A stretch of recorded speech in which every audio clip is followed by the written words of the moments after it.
time, Sydney, a lot of African Americans, either you have to take care of your teeth and speak well. Right. Was the most important. You got to talk right. You can't be that kind of thing. And Sydney was a dignitary. If you listen to like people like Eartha Kitt, listen to a lot of those people, how they talk. They talk like they were regal, that kind of thing. And that kind of thing. Well, oh, George. I see she got that voice. She smoking that Weezy J. Sherman Hemsley. Oh, George. Let me hit it once. But she was a hell of an actress, man. I mean, for me, I embraced that period because socially conscious, it was breaking. They had to break through. Norman Lear, man. Norman Lear. See, the thing is, you had Jewish. But they got all of them from the Negro Ensemble. He used to. I met him. He used to go around and steal all the time. You met Norman? Yeah, I was at the Shakespeare Festival. He used to come and. I was on a writing and acting workshop. He used to come and steal. He was a thief. I mean, but not in a bad sense. Our play has been accepted for the international, Amnesty International Arts Festival. That Norman Lear is the chair of. Right. Our play has been accepted for, so we will get the. He used to come in all the time. The workshops, writing. Ed Bullens was there, and he used to. You see him, and then the next thing some of the things that people were writing, you would actually see him. You can't say he's stealing. It was a smart move. But you know what? It was at a period of time that African Americans at a time, we were making changes in everything. Culture, music. Come on. He was on it. Come on now. Think about it. Yeah, Jimi Hendrix. Jimi Hendrix. Come on. When Jimi Hendrix Huh? I'm saying like all the joints he did was All in the Family, Good Times, Jefferson. Yeah. Chico and the Man. He did that too. Sanford and Son. Everything. They do that. That's my mama's one. No. I can't imagine my childhood without Good Times, Sanford and Son. No. What's happening? And what's happening? Somebody else there. And there's one man responsible for it. Other people. One Jewish guy. Huh? I was just blown away. There was a lot of Jewish guys were like when Chico the Man came in the situation. Sanford and Son made so much money and revenue for NBC. They had to do little spinoffs. They did Grady.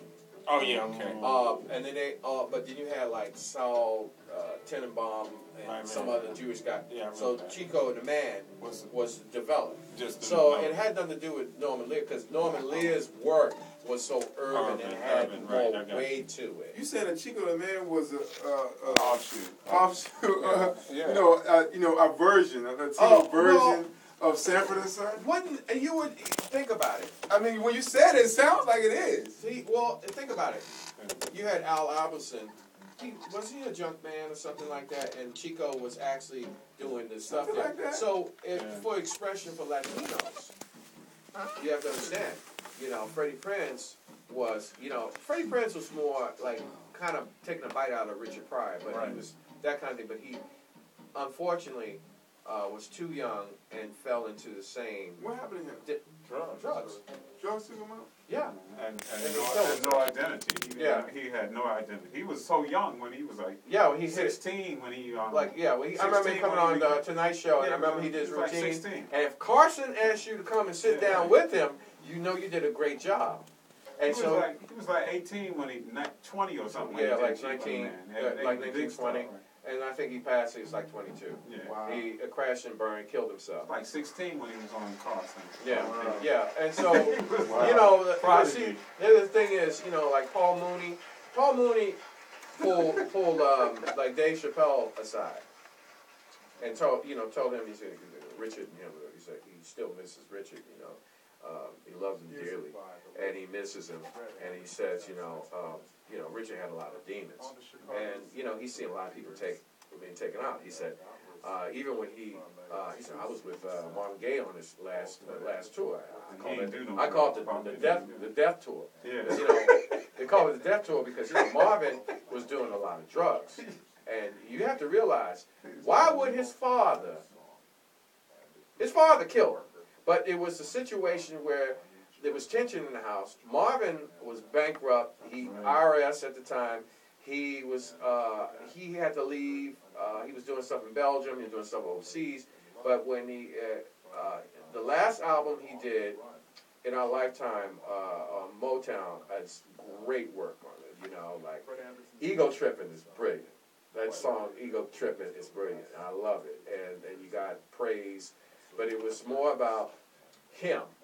You had like the good Marvin singing praise, and you singing other things, but then you had the dark side, Ego Trippin' out, and some of the other things. And you know, it was a struggle. And then when he got picked up on CBS, that's when he got the Grammy for Sexual Healing.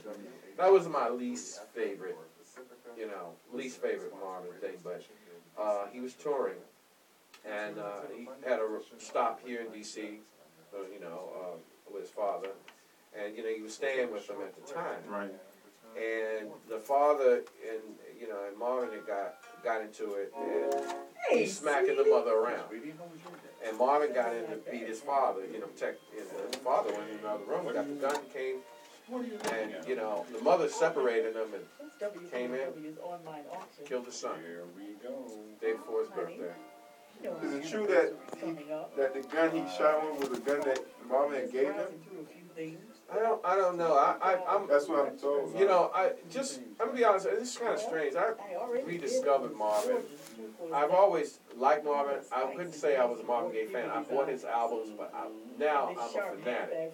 When I started working at Marvin, the first night I was playing, I started looking at the pictures and I started to understand Marvin more. And I always had a sense of pride that he was from D.C. And I remember my moment that I connected more with Marvin when Trouble Man came out, the premiere of it. I've never seen the film.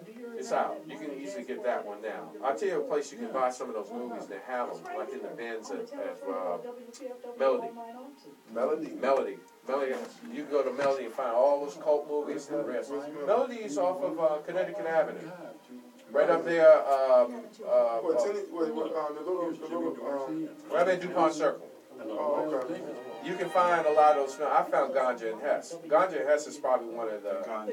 Was, see, I didn't even taking notes when you talking, man. Shit. Look, I'm Connecticut or what? I ordered that Ganja and Hess. Ganja and Hess is on YouTube. Oh, okay. DuPont Circle. Yeah, Ganja and Hess is one of my all-time favorite movies. And I never in my life have been so moved and affected by a film like this. Let me tell you, when I finally got Ganja and Hess, I didn't realize I saw it, but I saw it in an edited version. It was like double possession or some other stuff that was going on. Yeah, I gotta get my bags in there. Yeah. It's all good. It's all good. Yeah. Oh, yeah. Actually, I gotta run out, man. Thank you, my man. Oh, thank you, man. Encyclopedia over here. That's all we had. Dude, I'm always looking for those films. And you'll find so many ideas. But you gotta, socially we were different. But getting back about Ganja and Hess, I watched that movie every night. Every night for a month. There was so many layers to it. And not only that, at that period of time, to see a black man that was speaking French so fluently, and then I realized was before he did the movie, he didn't want to do the movie. He didn't want to be typecast because everyone knows Dwayne Jones from Night of the Living Dead. It's a black guy who's in Night of the Living Dead. He didn't want to be typecast in doing this film. So he ended up agreeing upon the film.